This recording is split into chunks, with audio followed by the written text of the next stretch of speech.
Hey everyone, welcome to my channel, A Handful of Daisies DIY. I'm Elaine. Thanks so much for stopping by today. Do you like Christmas decor as much as I do?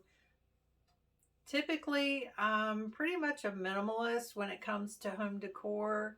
I think less is more, but when it comes to Christmas decorating, I love decorations. So I've been spending most of my time working on things for my booth. And I haven't had a whole lot of time to put together things for my own decor. So this week there is one specific sign that I wanted to make for my dining room, and I thought I'd take you along with me. So if you're ready, let's get started.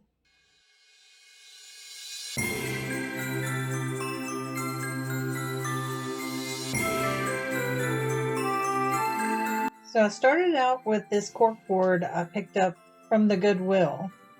The cork on the board was pretty smooth, not like the normal porous cork board, and it was pretty thin. So it was easy for me to paint over it.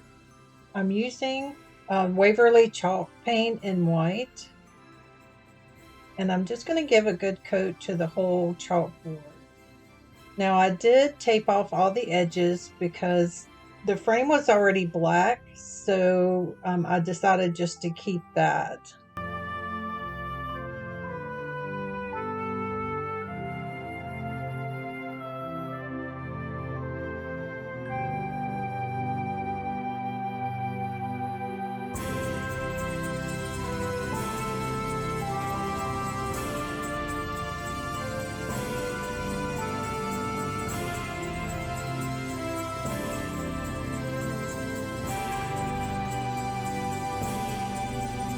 Now my Waverly paint was pretty thick, so it was going on pretty well, but it was a little hard to spread out.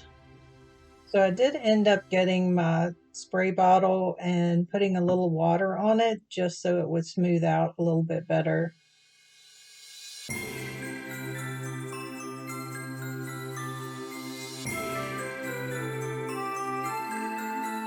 And you can see I'm not in my craft room. I'm actually just watching Christmas movies, which is one of my favorite things to do during the holidays. I do like to binge watch Christmas movies. Do you do the same during the holidays? Let me know in the comments below. I can watch the same movie year after year and still love it.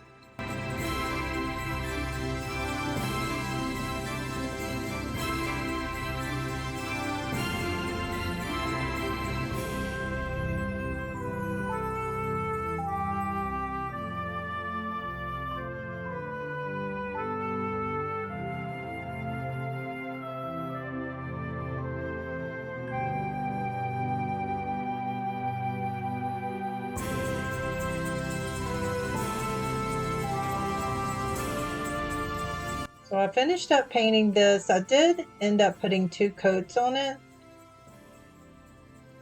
but it did cover that cork really well. And like I said, it was really smooth. So then I moved over to my computer into Silhouette Studio, and I already had this "'Twas the Night Before Christmas" already put together in my software program. This is the second sign that I've made like this. I made one for my booth and it sold in the first day. So I'm going to use Oracle 651 permanent vinyl on this. So I'm going to lay that out on my mat.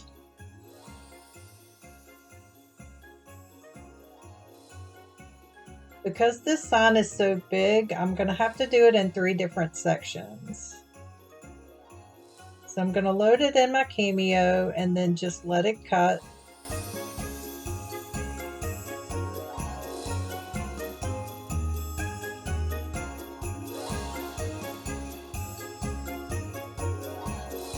And you can see how big it is. I'm using a 12 by 24 mat.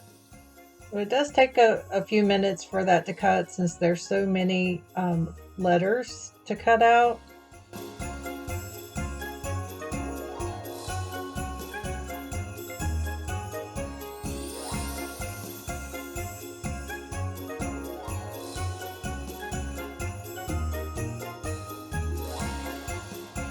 And once that finishes, I'm just going to peel back all of the vinyl away from the letters. And you just have to be careful. Like I said, there's so many letters. Sometimes it'll pull the letters up. If that happens, I normally will just keep pulling it back, and then I'll go back and replace the letters.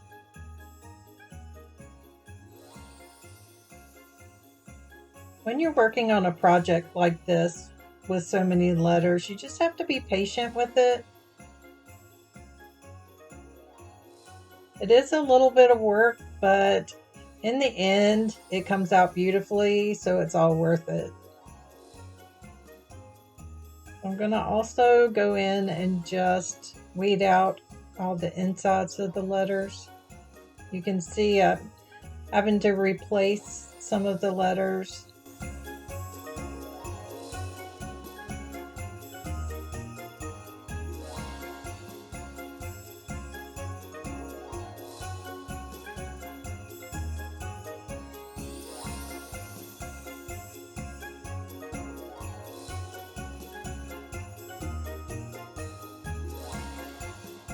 So once I get all of the weeding done, I am using just the clear contact paper from Walmart. It's so much cheaper than transfer tape. And I cut it in sections because when you're working with all these letters, it's so much easier to pull back the transfer tape when you have it in sections. Some projects, it sticks really well to your project, and some it doesn't. So it's just easier when you do it in sections. And I did realize I was missing my M, so I did go back and add that as well.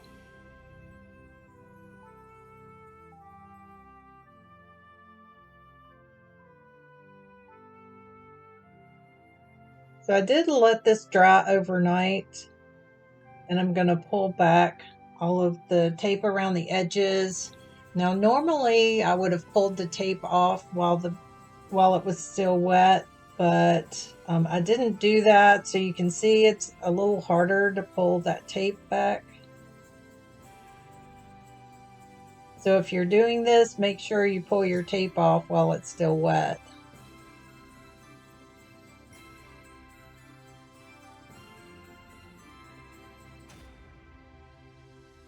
I did also use polyacrylic over top of the chalk paint, just so it would hold my letters down a little bit better.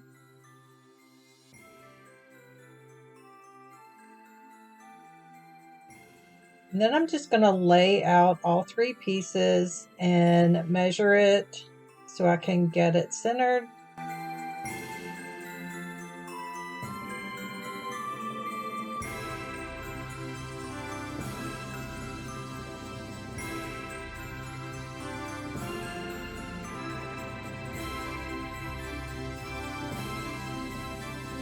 And then to make sure I'm centering all the pieces, I'm using some washi tape.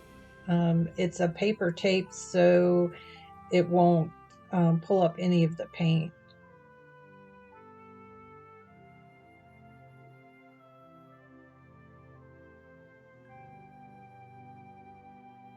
I'm just going to measure it all the way up on one side because I have all of my words justified to the left side, so I can get a really straight line.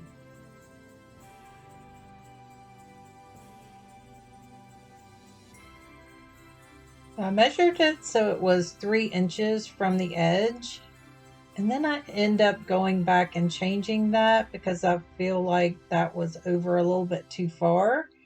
So I moved it over another inch, so it'll be 2 inches from the edge. So as they say, measure twice.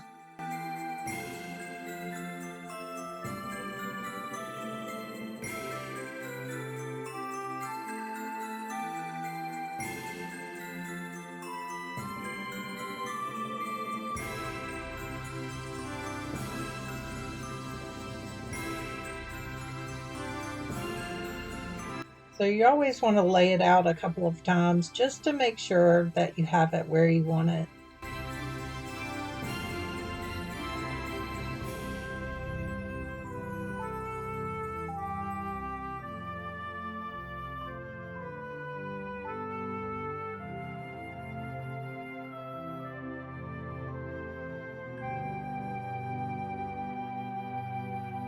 So I'm going to lay it all out again just to make sure I have it exactly where I want it.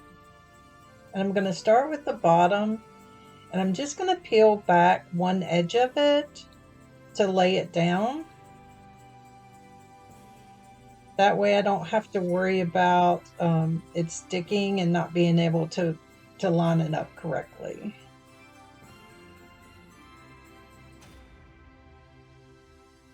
Once I get it straight, I'm just going to pull back the rest, and then I'll lay it down flat.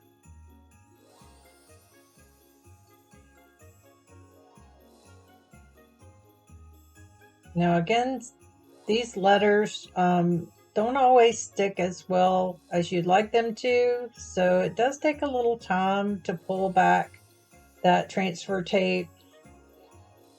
Like I said, that's why I cut it in sections, so it's easier just to do one little section at a time.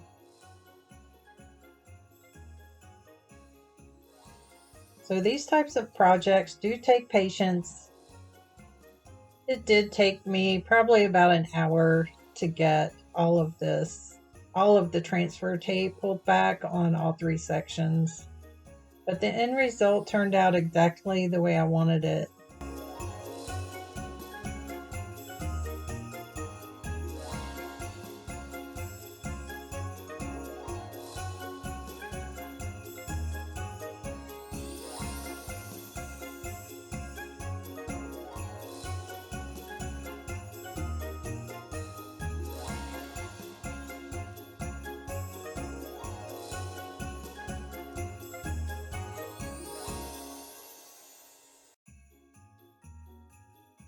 And you may have to go back and just move your letters around a little bit just to make sure they're laid straight.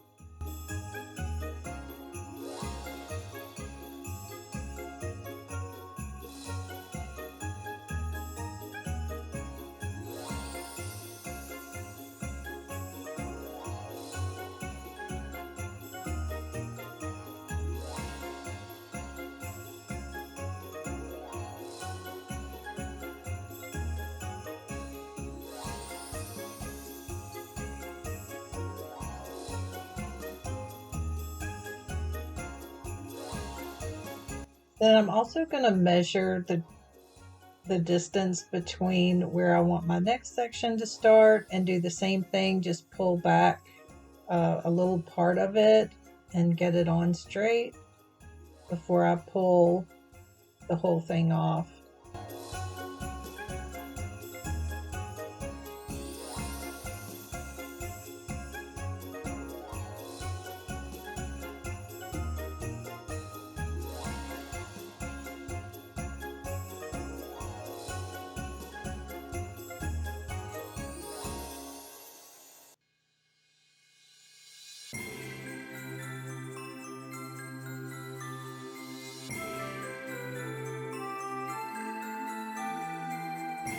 Again, the same thing on the 3rd section.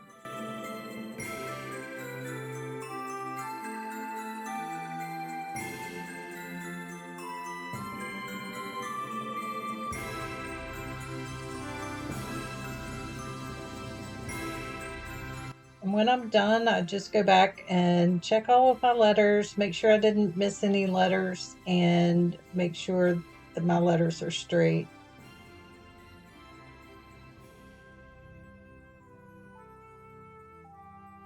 Then I'm just going to pull that tape back. I did have a couple letters that were stuck on the tape that I had to pull off.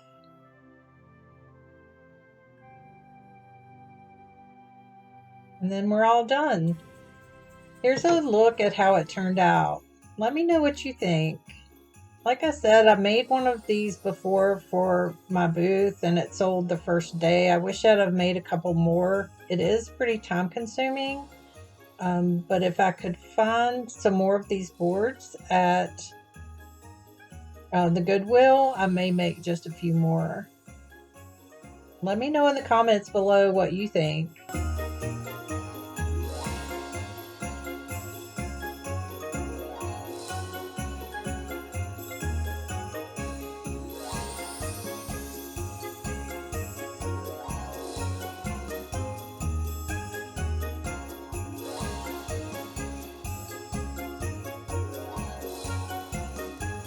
I hope you enjoyed this project.